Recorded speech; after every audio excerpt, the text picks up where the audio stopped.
Bonjour Anne-Claire Barbery, bienvenue. Vous êtes directrice RSE et innovation du groupe Perial. Les deux sont liés. La transformation écologique et sociétale, elle passe par l'innovation?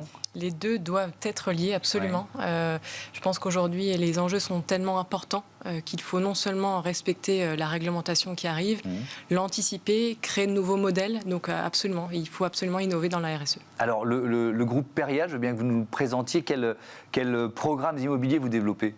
Alors le groupe Perial est un groupe familial qui a été créé il y a 55 ans et qui développe des activités sur deux pans.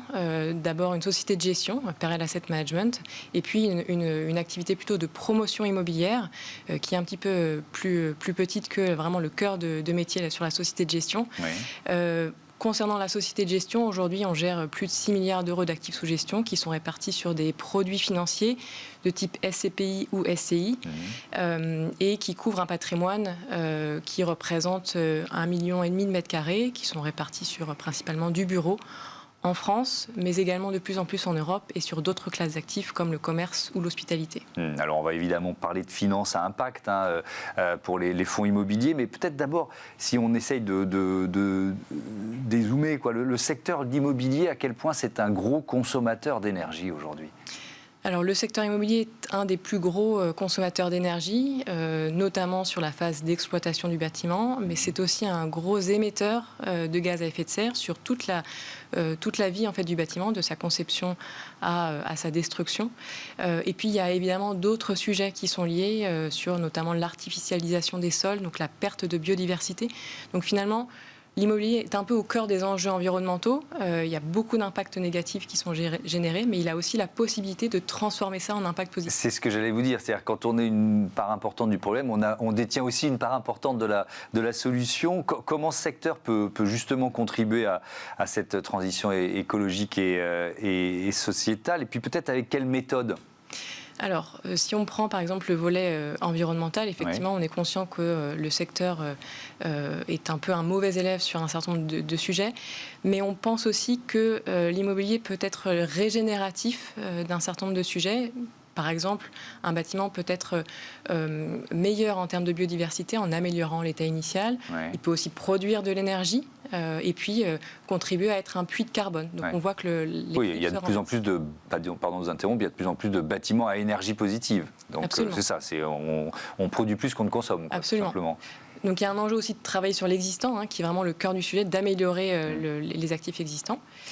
Et puis sur le volet social, évidemment, sans parler des sujets de mal logement ou de précarité énergétique qu'on doit tous résoudre, je pense qu'il y a un enjeu de pouvoir travailler sur la plasticité du bâtiment. Alors, ça veut dire quoi, ça ? La plasticité du bâtiment consiste concrètement à dire comment un bâtiment peut être ouvert plus longtemps à plusieurs types d'utilisateurs et pour différents usages. Donc vraiment intensifier l'utilisation de ces bâtiments-là, donc qui répond au sujet aussi environnemental. Ouais. Et l'enjeu étant de dire comment je peux améliorer la qualité de vie des utilisateurs sur tout un tas d'activités. Comment je peux mieux vivre, mieux travailler, mieux apprendre, etc. Ouais. On va parler de finances à impact pour les fonds immobiliers. Alors déjà, ça veut dire quoi ? On parle de quoi quand on dit ça ?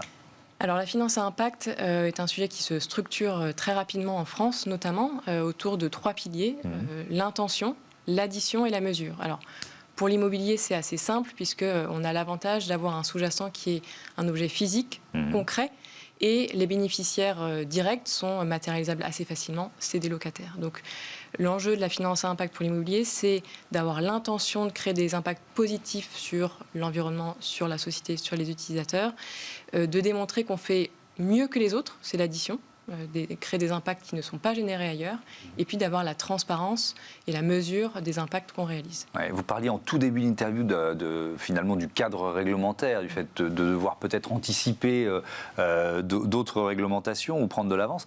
Ce cadre réglementaire en matière de finance à impact, il est quoi ? Il est contraignant ? Est-ce qu'on parle tous la même langue ? Vous voyez ce que je veux dire ? Alors, la finance à impact se structure, mais effectivement, sur les sujets de finance responsables et des sujets extra-financiers, le cadre réglementaire se structure très rapidement en France et en Europe. On peut évidemment citer la réglementation disclosure qui vise à plus de transparence sur les produits financiers, la taxonomie qui vraiment liste les activités et les activités dites vertes pour les secteurs économiques. La taxonomie, donc c'est européen, je le rappelle. Oui. Ça y est, il y a la liste qui est assez vaste. Je crois que c'est, je ne sais plus d'une centaine de... 115, c'est ça, dans le niveau de détail, de recommandations et de marche à suivre, quoi. J'emploie des mots qui ne sont pas les bons, mais à quel point c'est compliqué pour un secteur comme le vôtre de répondre à cette nouvelle réglementation européenne? C'est compliqué pour les acteurs qui ne s'y sont pas mis depuis Ouais. le début. Alors nous, chez Perel, on a la chance de pouvoir travailler sur ces sujets-là depuis plusieurs années maintenant. Mais c'est vrai que c'est tout un langage qui doit être normé, qui doit être le même pour tous sur des sujets qui sont nouveaux, qui sont complexes. Et pour l'immobilier, c'est toujours nous assurer que les textes qui sont globaux s'appliquent bien aux spécificités de l'immobilier et pas uniquement au fonds valeurs mobilières en général. Donc les immeubles sur lesquels travaille le groupe Perial, c'est plutôt des immeubles de bureaux, des immeubles du secteur tertiaire, c'est ça? Absolument. Dans la conception d'un immeuble ou dans son évolution, puisque c'est de ça dont on parle. On parle par exemple de résilience climatique. Ça, je voudrais bien savoir ce que ça veut dire, et puis comment concrètement ça se réalise. Il y a une notion de service aussi, une notion de proximité. Voilà deux éléments sur lesquels je voudrais bien vous entendre. Donc d'abord, la résilience climatique, ça veut dire quoi ça ? Alors, la résilience climatique, c'est d'abord partir du constat qu'il y a un certain nombre d'événements climatiques extrêmes qui ne sont plus situés à des dizaines de milliers de kilomètres de chez nous, mais qui sont bien présents. On parle évidemment de canicules, de méga-feux, d'inondations. Et tous ces sujets-là viennent impacter la qualité physique ou la qualité d'usage d'un bâtiment. Je prends un exemple, une canicule, on peut dire que physiquement ça peut ne pas avoir d'impact direct. En revanche, les locataires qui sont dans un bâtiment qui n'est pas agréable l'été vont partir. Donc ça va venir impacter négativement la performance, enfin la valeur d'un actif. Donc l'enjeu, c'est de savoir déjà cartographier tous les risques climatiques associés ce que j'allais vous dire. À un actif. J'ai un immeuble à tel endroit, quels sont les risques climatiques? Absolument. Donc et ensuite, qu'est-ce qu'on fait? Et alors ensuite, l'enjeu, c'est de savoir à la fois ce qu'on peut faire sur le bâti, donc est-ce que je transforme un certain nombre de matériaux, je remplace un certain nombre d'équipements, sur les aménagements, il peut y avoir un certain nombre d'aménagements qui peuvent être faits ou adaptés, et puis des procédures d'exploitation et de gestion au quotidien. C'est si l'événement majeur arrive et que je n'ai pas encore adapté mon bâtiment, comment je fais ?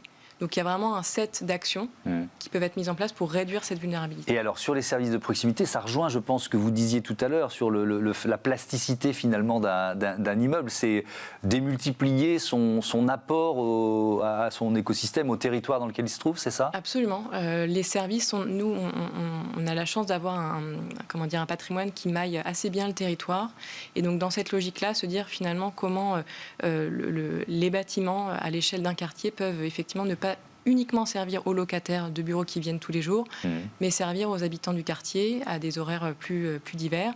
Typiquement, je ne sais pas, moi j'ai un auditorium au sein de mon bâtiment qui est assez peu utilisé tout le temps. Je vais pouvoir l'ouvrir à des associations, à des habitants du quartier. Voilà. Ouais. Alors il y a une question qui est une question d'actualité et une question d'habitants de ville, et je pense qu'on a dû vous la poser déjà une paire de fois, c'est les immeubles de bureaux qui restent éclairés la nuit. Franchement, je ne comprends pas. Ça me semble une aberration, encore plus quand on est en période de crise énergétique et de demande de la part de l'État aux Français et aux industries et au secteur économique de faire des efforts. Pourquoi, tout simplement? Est-ce qu'il y a une logique? Alors, il n'y a pas forcément de logique absolue. Alors, après, il peut y avoir une logique, typiquement...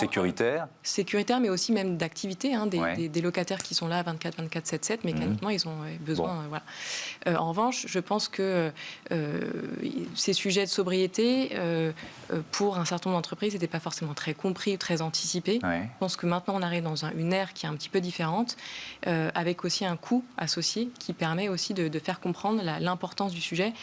Avant, on parlait en kilowattheure, ça parlait à personne. Maintenant, on parle en euros. Je pense que ça parle à plus de monde. Et donc, ça va inciter pas mal d'entreprises à s'y mettre. Merci beaucoup, Anne-Claire Barbery. À bientôt sur Bismart. C'est l'heure de notre débat avec un duo d'entrepreneurs pour la planète. Vous savez qu'on est partenaire de cette association.